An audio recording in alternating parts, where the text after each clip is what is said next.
Summer season తర్వాత ఈ వారం గ్యాప్ లో 2 సినిమాలు వచ్చాయి. అందులో ఒకటి కుబేరా, ఇంకొకటి కన్నప్ప.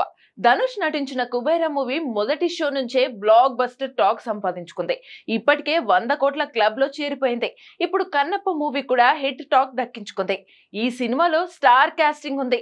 ప్రభాస్ తో పాటు మోహన్ లాల్, అక్షయ్ కుమార్, మోహన్ బాబు ఇతరులు కీలక పాత్రల్లో నటించారు. దీంతో కన్నప్ప కుబేరా కలెక్షన్లను దెబ్బ కొట్టేలా కనిపిస్తోంది. మార్నింగ్ షో నుంచి మంచి టాక్ పడడంతో కన్నప్పకు బుకింగ్స్ పెరిగిపోయాయి. ఫస్ట్ డే భారీ వసూలు రాబట్టింది. ఇండియాలో ఏకంగా 9 కోట్లకు పైగా నెట్ వసూలు చేసింది. దీంతో కుబేరా కలెక్షన్స్ తగ్గుముఖం పట్టినట్టే.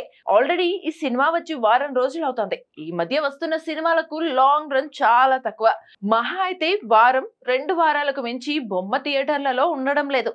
కాబట్టి ఇప్పుడు థియేటర్లలో కన్నప్ప జోష్ ఎక్కువగా ఉంది. చాలా కాలంగా సరైన హిట్ అందుకోలేకపోతున్న మంచు విష్ణు ఈ సినిమాతో సాలిడ్ కంబ్యాక్ ఇచ్చాడనే చెప్పాలి. అయితే ఈ సినిమాకు ఈ రేంజ్ రెస్పాన్స్ రావడానికి ముఖ్య కారణం ప్రభాస్ అనే చెప్పాలి. ఆయన రుద్ర అనే పాత్రలో నటించాడు.